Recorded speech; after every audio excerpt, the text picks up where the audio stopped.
बहुत सी बार क्लिनिक पर मेल्स आते हैं या यंग बॉयज आते हैं जो कहते हैं कि सर मेरे टेस्टिकल्स में मुझे पेन फील हो रहा है, स्वेलिंग हो रही है, थोड़ा डिस्कम्फर्ट सा मेरे को बना रहता है, वहां मेरे को भारीपन सा लगता है। इसी तरह से बहुत से बॉयज आते हैं जो मैरिड लाइफ में वो कहते हैं कि सर मुझे लो स्पर्म काउंट की प्रॉब्लम है, या तो मेरे स्पर्म्स बन ही नहीं रहे हैं जिसको हम ओलिगोस्पर्मिया कहते हैं, या कुछ लोगों को एजोस्पर्मिया जिसको जीरो या नील स्पर्म काउंट की कंडीशन है, उसका सामना करना पड़ता है। जिसके कारण अगर वो मैरिड लाइफ में है तो उनको इनफर्टिलिटी या निसंतानता का सामना करना पड़ता है। कुछ लोग ऐसे भी आते हैं जिनकी बॉडी के अंदर टेस्टोस्टेरोन हार्मोन, जिसको कि मेल सेक्स हार्मोन कहा जाता है, उसकी क्वांटिटी बहुत कम मात्रा में होती है, जिसके कारण उनको erectile dysfunction, premature education, low libido की तकलीफ रहती है। और अगर आपकी बॉडी के अंदर टेस्टोस्टेरोन हार्मोन की कमी रहती है तो आप जानते हैं कि इसकी कमी से बॉयज के अंदर प्रॉपर्ली फिजिकल जो मस्कुलर डेवलपमेंट चाहिए विद एज वो नहीं होता, उनकी प्रॉपर दाढ़ी और मूंछ है वो भी नहीं आती। तो जब इस तरह के सिम्टम्स के साथ कोई मेल आता है तो अक्सर मैं उनसे कहता हूं कि आप अपना यूएसजी स्क्रोटम करवा लीजिए, यानी अपने टेस्टिकल्स की एक सोनोग्राफी करवा लें।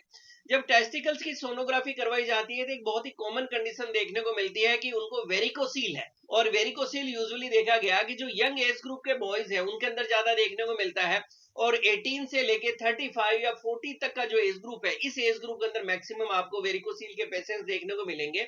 और वेरिकोसील में भी ये देखा गया कि मेजोरिटी ऑफ बॉयज के अंदर जो लेफ्ट साइड का टेस्टिकल्स है उसके वेरिकोसील के पेशेंट्स आपको ज्यादा देखने को मिलेंगे as compared to right side of testicles. और कुछ लोगों के अंदर बायलैटरल यानी आपको दोनों तरफ भी देखने को मिल सकता है। जिन लोगों को वेरिकोसील पहले हुआ है और वो इस वीडियो को देख रहे हैं तो वो लोग जानते हैं कि वेरिकोसील एक ऐसी कंडीशन है कि अगर आपको वेरिकोसील हुआ और अक्सर ऐसे में आपको सर्जरी रिकमेंड की जाती है, अगर आपने सर्जरी करवा भी ली तो इसमें रिकरेंस होने के चांसेस बहुत ज्यादा होते हैं।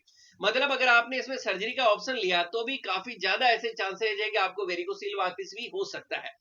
वेरिकोसील के कारणों को हम समझेंगे, वेरिकोसील किसी को क्यों हो सकता है। वेरिकोसील का कोई एग्जैक्ट कारण नहीं होता, सिंगल कारण नहीं है जिसके कारण कहा जाए कि ये कारण है जिसके कारण जो है बॉयज में वेरिकोसील होता है।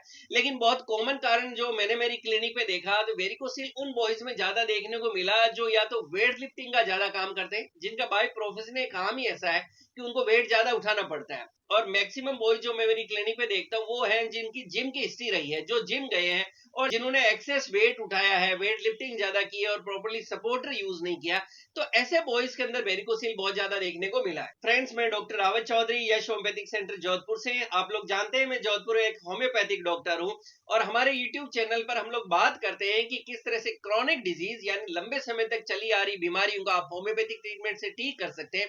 वहीं दूसरी तरफ बहुत सी ऐसी बीमारियां जहां माना जाता है कि सर्जरी के अलावा बीमारी ठीक ही नहीं हो सकती, वो भी होम्योपैथिक मेडिसिन से किस तरह से ठीक की जा सकती है वो आपके साथ शेयर करता हूं। आज के वीडियो में हमारी सक्सेस स्टोरी यानी विद प्रूफ हम बात करने वाले हैं कि क्या वेरिकोसील को होम्योपैथिक मेडिसिन से बिना सर्जरी ठीक किया जा सकता है। जो लोग साइंस बैकग्राउंड के हैं वो लोग जानते हैं कि वेरिकोसील क्या होता है, और जो साइंस बैकग्राउंड के नहीं, अगर डिटेल में वेरिकोसील को समझना चाहते हैं तो मेरे यूट्यूब चैनल पे जाके आप मेरा पुराना वीडियो देख सकते हैं जहां हमने डिटेल में बात की है कि वेरिकोसील के अंदर आपकी बॉडी में क्या बदलाव आते हैं। मैं बहुत शॉर्ट के अंदर यहाँ एक समराइज करने की कोशिश करूंगा।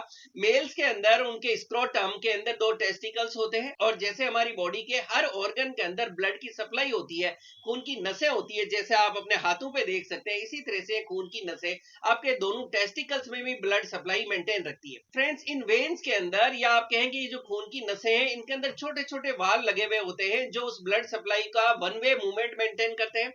किसी भी कारण से जब ये वाल्स है ये आप कह सकते हैं कि खराब होने लगते हैं या प्रॉपर्ली वर्क नहीं करते, तो आपके टेस्टिकल्स के अंदर ब्लड जो है वो धीरे धीरे इन खून की नसों के अंदर इकट्ठा होने लगता है, जिसके कारण वो फूलने लगती है और ये फुलावट धीरे धीरे बढ़ने लगती है, और इसी कंडीशन को वेरिकोसील कहा जाता है। फ्रेंड, जैसा वीडियो के शुरू में हम बात कर रहे थे कि वेरिकोसील एक ऐसी कंडीशन है जिसको यूजुअली एक सर्जिकल कंडीशन माना गया है। वहीं होम्योपैथी में बहुत सी मेडिसिन आती है जो आपको सर्जरी से बचाने में मदद कर सकती है। मैं आपके साथ कुछ रिपोर्ट्स अब शेयर कर रहा हूं जिसमें हम देख सकते हैं कि किस तरह से वेरिकोसील होम्योपैथिक मेडिसिन से ठीक हुआ। पहली रिपोर्ट के अंदर आप देख सकते हैं जो यूएसजी स्क्रोटम कराया गया कि इसके अंदर लेफ्ट साइडेड आपको वेरिकोसील मिल रहा है ग्रेड सेकंड, जिसके कारण इनकी बॉडी के अंदर लो टेस्टोस्टेरोन और लो स्पर्म काउंट का इनको सामना करना पड़ रहा था, जिसके कारण इनफर्टिलिटी यानी निसंतानता से ये परेशान थे। फ्रेंड्स, इस इंडिविजुअल केस को समझा गया किस कारण से इनको वेरिकोसील हुआ, हिस्ट्री समझी गई, उसके अकॉर्डिंगली इनको हमारी क्लिनिक पर हमने कुछ मेडिसिन दी, और उसके बाद में नेक्स्ट रिपोर्ट जो मैं आपके साथ शेयर कर रहा हूं, इस रिपोर्ट में आप नीचे देख सकते हैं कि नो नो वेरिकोसील, यानी इनके जो वेरिकोसील था वो बिल्कुल ठीक हो चुका है और अब इनको वेरिकोसील की कोई दिक्कत नहीं है। फ्रेंड्स, ये रिपोर्ट्स मैंने आपके साथ क्यों शेयर की कि आप जानते हैं बहुत सारे आपको यूट्यूब पे वीडियोस मिलेंगे, मेरे वीडियो भी मिलेंगे और भी दूसरे वीडियोस मिल जाएंगे जो आपको बताते हैं कि होम्योपैथी के अंदर वेरिकोसील में काफी सारी इफेक्टिव और अच्छी अच्छी मेडिसिन आती है।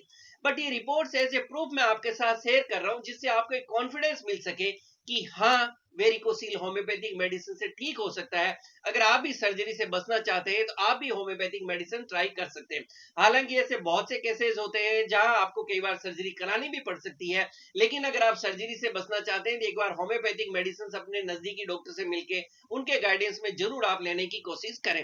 फ्रेंड्स, अक्सर लास्ट में क्वेश्चन आता है कि सर कौन कौन सी मेडिसिन है जो यहाँ पर आपने यूज की या कौन सी इफेक्टिव मेडिसिन है। देखिए, जैसा मैंने बोला, मेडिसिन हमेशा इंडिविजुअलिस्टिक होती है, हर पर्सन टू पर्सन चेंज हो जाती है। इस केस में हमने हमारी क्लिनिक पे इनको जो है YHC की वेरिकोसील मदर टिंचर ड्रॉप्स दिया।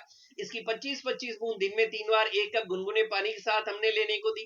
इसी तरह से YHC वेरिकोसील पोटेंसी ड्रॉप थी, उसको हमने दिन में 3 बार दिया। इसको डायरेक्टली टंग पे आप ले सकते हैं या शुगर ग्लोब्यूल्स के साथ भी ले सकते हैं। ये हमने मेडिसिन इनको दी और धीरे धीरे उसका रिजल्ट आप देखते हैं कि किस तरह से इनका वेरिकोसील बिल्कुल ठीक हो गया। ये वो मेडिसिन थी जो हमारी क्लिनिक पे हम इंडिविजुअली पेशेंट्स को हम देते हैं या इस केस में हमने यूज की। तो फ्रेंड्स, वेरिकोसील के अंदर मैंने देखा कि कैलकेरिया फ्लोरे काफी इफेक्टिव मेडिसिन है। इसकी 4-4 टेबलेट दिन में 3 बार ली जा सकती है। माउथ डिसॉल्विंग टेबलेट होती है, जब आप मुंह पे रखते हैं तो ये सेल पे घुल जाती है। नेक्स्ट हम मेडिसिन की बात करें तो पल्सेटिला 200 पोटेंसी में काफी इफेक्टिव मेडिसिन है। इसको 200 पोटेंसी में सुबह शाम दिया जा सकता है। इसकी 2 बूंद डायरेक्टली टंग पे ली जा सकती है या शुगर ग्लोब्यूल्स के साथ यूज की जा सकती है।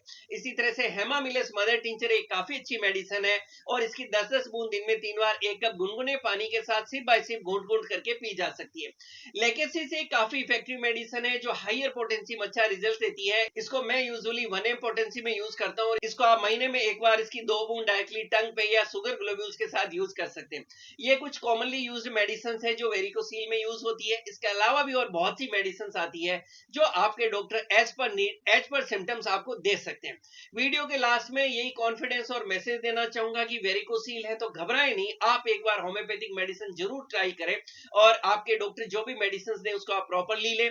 अगर आप हमारे आसपास से बिलोंग करते हैं, हमारी क्लिनिक पे आना चाहते हैं या आप ऑनलाइन अपॉइंटमेंट लेना चाहते हैं तो वीडियो के लास्ट में आपको सारी डिटेल मिल जाएगी। इसी तरह से हमने और भी काफी सारी सक्सेस स्टोरीज पहले शेयर की है जहां हमने वेरिकोसील ठीक होने की सक्सेस स्टोरी शेयर की है, हमने लो टेस्टोस्टेरोन की सक्सेस स्टोरी शेयर की है, हमने लो स्पर्म काउंट या इनफर्टिलिटी से रिलेटेड भी बहुत सारी सक्सेस स्टोरी शेयर की है। इसी तरह से मुझसे जुड़े रहने के लिए मेरे यूट्यूब चैनल को लाइक करें, शेयर करें, सब्सक्राइब करें और बेल आइकन जरूर दबाएं जिससे मैं जैसे ही कोई वीडियो डालूं आपको नोटिफिकेशन मिल सके। Thank you.